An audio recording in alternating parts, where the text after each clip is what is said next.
You're watching CBS News Los Angeles, The Rundown. Hello, I'm Juan Fernandez, and here's a look at your top stories.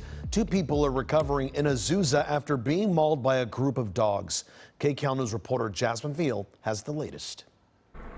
So I'm right here in Azusa on Orange Crest Avenue in front of a home. You can see the crime tape and all the police officers and animal control behind me. This is where 5 dogs, according to the San Dimas Sheriff's Station, mauled 2 people. They are expected to be okay. I just heard that from a deputy here. But this was a man and woman. The man, quoting the watch commander, was bit pretty bad, but the woman was in less serious condition. But again, fire department officials saying they both are expected to be okay after they were bit by these dogs. They were large breed dogs. I've heard a variety of whether they were German Shepherds or pit bulls. We're not exactly sure. These deputies are still waiting on 2 other officers, animal control officers, to arrive to assist them with getting these dogs out of the backyard. So they're just keeping everyone back here, including some of the neighbors and obviously cars from driving through in case those dogs run out. They want to be able to get them pretty quickly. This comes just about a week after a man was killed by a dozen dogs in his Compton backyard in a kennel. That was a deadly mauling by some very large dogs there just a week ago that we were reporting on. So this, obviously, to hear about, very alarming to this neighborhood. These neighbors saying they don't really know those who lived here at the home, but the watch commander told me that these dogs, they were told, were considered to be pets. Because I asked about any kind of breeding situation like we saw a week ago with the deadly dog attack in South LA. That was thought to be some sort of breeding operation taking place there. So, of course, here at the scene with the San Dimas Sheriff's Station and animal control officers, we will bring you the latest here coming up on KCAL News at 4 and 5. All right, we'll see Jasmine very soon here. Now turning to the weather, a live look from our Hollywood Hills camera. Looks really nice out there, but after the rain, what more can we expect? KCAL News meteorologist Olga Ospina with your next weather forecast. Olga. Hi, Juan, and we are expecting some pretty pleasant conditions, especially as we head into tomorrow. We'll be feeling 70s, above average temperatures, and we're going to be seeing even more sunshine tomorrow. We're seeing it for some areas today as well, partly cloudy skies. As we take a look at Santa Monica, we're seeing some sunshine out there and some people enjoying their Tuesday afternoon there at the pier. But numbers are on the cooler side, 61 degrees currently, and really that's the story for most of us. And we're looking at 63 currently in Lancaster, 64 in Palmdale. As we head into the LA area, LAX 61, mid-60s in downtown Los Angeles. So we are still enjoying those mild temperatures, low 60s for Irvine into Laguna Hills, and for the Inland Empire, also a mix of 60s, even upper 50s for Steel Valley. And for the mountains, it is chilly in Big Bear City at 45. Wind gusts, we had that wind advisory. Things have really calmed down pretty significant. We're just seeing slightly gusty winds out through Santa Clarita, but other than that, things are calm.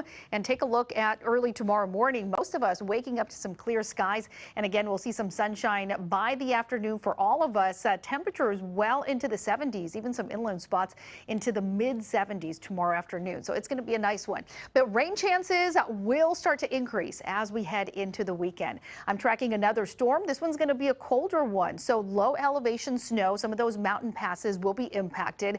Here's a look at what is happening. So as we head into Thursday, we start to see some rain for the Pacific Northwest, Northern California. Even on Friday, we could see a little bit of wet weather late Friday, but the best chance is going to be on Saturday, lingering into Sunday, and then things start to dry out as we head into early in the week. At this point, it doesn't look like it's going to be as bad as originally anticipated, so we could be talking about a quarter of an inch, closer to an inch for some of our mountain areas. But again, snow, we'll see a lot more snow with this system than what we saw with this past one. For the resorts and again also for the mountain passes. Highs this afternoon, mid 60s for the beaches as well as the Inland Empire, high desert. Upper 60s for LA, Inland, Orange County and the valleys, and near 50 degrees across our mountain areas. As we take a look at the extended forecast, there are those 70s for tomorrow, and the numbers start to drop back down into the 60s, especially cool as we head into the weekend, along with that rain and the snow. Juan. Olga, thank you. Now to developing news. This historic flagship Macy's store in San Francisco's Union Square is closing. It's one of 150 Macy locations closing over the next few years. The company says it plans to focus on expanding its luxury brands Bloomingdale's and Blue Mercury. Overall, the restructuring plan will leave Macy's with 350 outlets. In the meantime, Macy's will reportedly keep its Union Square location open until somebody buys the property. The presidential primary is underway in Michigan. It's one of 5 states that President Biden says will decide the race for the White House. The stakes there are high for both major parties. And KCAL News reporter Skylar Henry has the latest. Hey, Juan, good afternoon to you. Well, we know that this will be certainly one of the first political tests for the Biden campaign as they look to try to secure and lock in as many voters in Michigan as possible. They have their work cut out for them, but this will also be potentially one of the final times former UN Ambassador Nikki Haley will be able to swing certain voters in her direction to try to catch up to the former president. Voters headed to the polls in Michigan, where Donald Trump has predicted a monumental win. But on the eve of the primary, Nikki Haley told voters the former president is a sinking ship. If you have a candidate who can't bring in independence, if you have a candidate that is driving people out of our party, then that is a sinking ship. At her polling place in Dearborn, Teresita Fox says she's sticking with Trump. The best is to make us safe, especially in our neighborhood. Wherever you live, you know, it's chaos. Michigan is a critical swing state. The primary there presents an important political test for the Biden campaign. The White House will be closely tracking the results as well. That's because Michigan has the largest concentration of Arab Americans in the country, many of them angry about the president's position on the war in Gaza. Primary voters have the option of voting uncommitted as a protest against candidates on the ballot. In Dearborn, many voters say that's what they'll do. For those that say, oh, you know, if you don't vote for Biden, you're voting for Trump. No, we're voting for humanity, and that's where we stand. Dearborn's mayor says his city feels betrayed.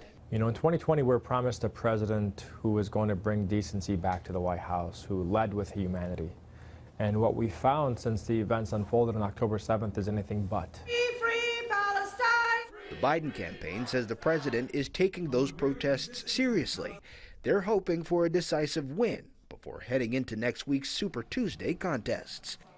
And we know that the Biden campaign has asked surrogates to head up to Michigan to try to not only lock in voters during this primary, but looking ahead to November as well. Polls close in Michigan at 9 p.m. Eastern. We're here in Washington. I'm Skylar Henry. Juan, back to you. All right, Skylar, thank you very much. Meantime, LA Mayor Karen Bass and other city officials say they've secured more state funding for the region. They met with Governor Gavin Newsom and some of his cabinet members, lobbying for more funding for homelessness and storm relief. They just announced LA will get $300 million in emergency reimbursements. $60 million of that will directly go to COVID expenses. This has been CBS News Los Angeles, The Rundown. Thanks for joining us today. I'm Juan Fernandez, and we'll be back live right here at 4 on CBS News Los Angeles.